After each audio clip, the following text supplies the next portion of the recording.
Salut à tous, c'est Megavolt et aujourd'hui nous nous retrouvons dans une recette très connue de tous, très facile à préparer, j'ai nommé la pizza.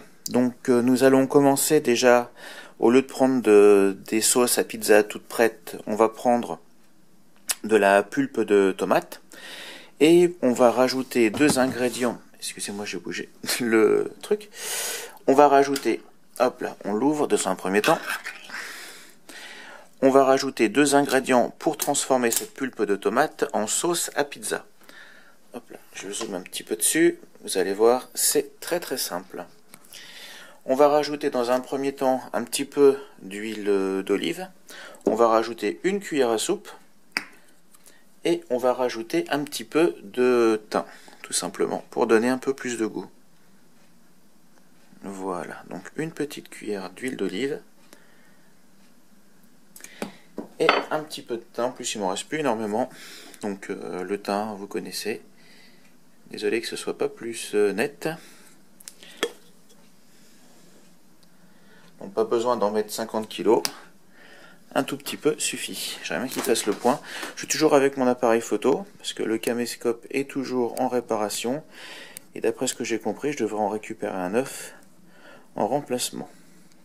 Voilà. Après avoir mélangé la pulpe de tomate dans un bol avec le thym et l'huile d'olive, il faut tout simplement la répartir de façon homogène. Sur la pizza, en général, on peut conseiller 3-4 cuillères à soupe pour avoir quelque chose de bien réparti. Hop, on rajoute un tout petit peu. L'important, c'est qu'il y en ait surtout au milieu et puis jusqu'au bord.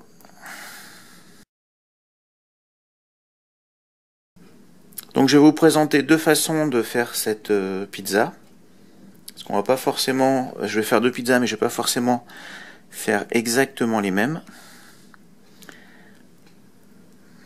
Hop, je vais en rajouter encore un petit peu. Je verrai après sur la deuxième pizza ce que je vais pouvoir... en fait, c'est pour mieux répartir. Vous allez voir, ça va être... J'ai une deuxième variante de cette pizza. On va rajouter un petit peu de farine. Un tout petit peu, pas trop quand même. Pour pouvoir donner un côté un petit peu plus croustillant à la pâte. Et on va voir ce que ça va donner. En fait, j'ai vu, en allant chez différents pizzaiolos, que leur pâte était farinée. Et je me suis dit, c'est peut-être ça qui donne le côté croustillant. Donc voilà. Je vais essayer, voir ce que ça va donner. J'en ai peut-être mis un petit peu trop. C'est la première fois que je vais faire l'essai. C'est pour ça que j'en ai mis que sur la mienne. Et pour pas pénaliser donc la Cristal qui va manger la pizza numéro 2. Tout simplement. Effectivement, j'en ai peut-être mis un petit peu trop. Mais bon, c'est pas bien grave. De toute façon, la pâte à pizza est constituée de farine, entre autres. Voilà. Donc, on va continuer à mettre notre tomate, que des bons légumes, même si la tomate est considérée comme un fruit. 3 et 4. Avant que ce soit l'inverse, la tomate est un fruit et elle est considérée comme un légume. Allez, hop, encore un petit peu. De toute façon, la pizza d'à côté est pas mal de sauce. Et après, on va passer à l'ingrédient suivant. En fait, c'est tout simplement des ingrédients qu'on va mettre sur une pâte. Après, vous mettez ce que vous voulez. Moi, je vais mettre que des produits non carnés, tout simplement. Parce que vous savez pourquoi. Il y a un morceau qui est bizarre, là. Je vais pas le mettre.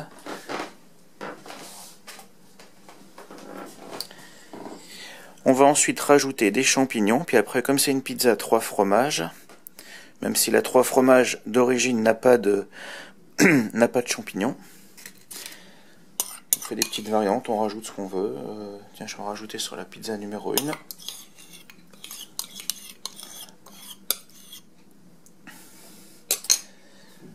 Voilà. Donc, ensuite, nous allons rajouter des petits champignons émincés. On m'a dit qu'il fallait cacher les marques, donc voilà, c'est fait. Hop. C'est beaucoup plus simple et beaucoup plus facile à préparer. Donc vous les mettez comme bon vous semble. Voilà, donc une petite boîte par pizza, c'est largement suffisant. Pas besoin de les pré-cuire, ils vont cuire automatiquement à 240 degrés. Voilà. Je vais faire une ellipse et je vais faire la deuxième. C'est la partie la plus importante, le fromage, donc tout en cachant la marque. Super important de prendre la mozzarella di Bufflone, qui donc c'est... d'un point de vue gustatif, c'est absolument rien à voir avec la mozzarella de vache. Elle se présente sous forme d'une petite boule, et au lieu de la râper comme on trouve sur la plupart des pizzas, moi ce que je fais, je préfère la couper en petits morceaux, en petites tranches, et la répartir ici et là sur la pizza, tout simplement. Après je vous dis, chacun fait comme il veut, chacun fait selon ses souhaits. Moi je mets des morceaux un petit peu épais. Si vous voulez en avoir plus de tranches, faites des tranches plus fines. Voilà, je vais passer à la deuxième. Et on saura que nous allons rajouter du fromage de brebis, qu'on appelle de la feta. Je ne vais pas vous dire la marque, hein, vous devez certainement deviner.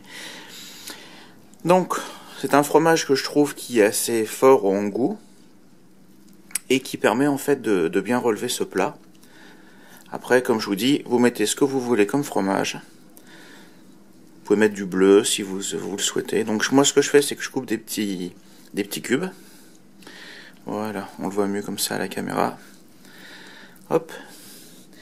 Et après, on va prendre ces petits cubes et on va les émietter au-dessus de la pizza.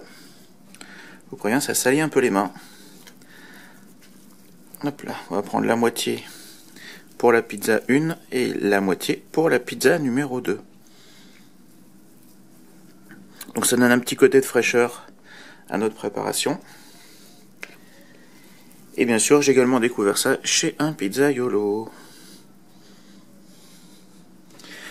Voilà. Alors j'ai profité de ma main propre pour couper la caméra et faire une ellipse. Le fromage, les mentales râpées pour terminer sur notre préparation. Voilà. J'en mets un petit peu comme ça. Alors bien sûr, on aurait pu rajouter des tomates fraîches ou d'autres produits pour rendre ce produit un petit peu plus light, cette pizza un petit peu plus light. Le problème, c'est que là, le moment où je fais cette pizza, nous sommes au mois de mars, le 3 mars, donc le jour de la fête des grands-mères, et ce n'est pas du tout la saison des tomates. Donc vous allez me dire, les tomates, on peut en trouver toute l'année, mais en général, moi je préfère privilégier les fruits et légumes de saison. Voilà. Donc j'en ai mis un petit peu sur les deux. Je vous montre rapidement les deux pizzas avant qu'elles partent au four. Donc ça c'est la mienne. Et là, hop là, c'est celle de Cristal. Donc sur la sienne, comme elle aime pas trop le fromage de brebis, j'en ai mis un peu plus sur la mienne et un peu moins sur la sienne. Par contre, je lui ai rajouté plus de fromage râpé. Donc il suffit ensuite de mettre au four pendant 12 minutes à 240 degrés, 250 pourquoi pas. Et puis après je rajouterai un petit peu de persil sur les pizzas et un petit peu de thym sur la mienne. Je vous dis à très bientôt et puis je vous montre une photo pour la fin. Bon appétit, bonne dégustation, ciao ciao les amis.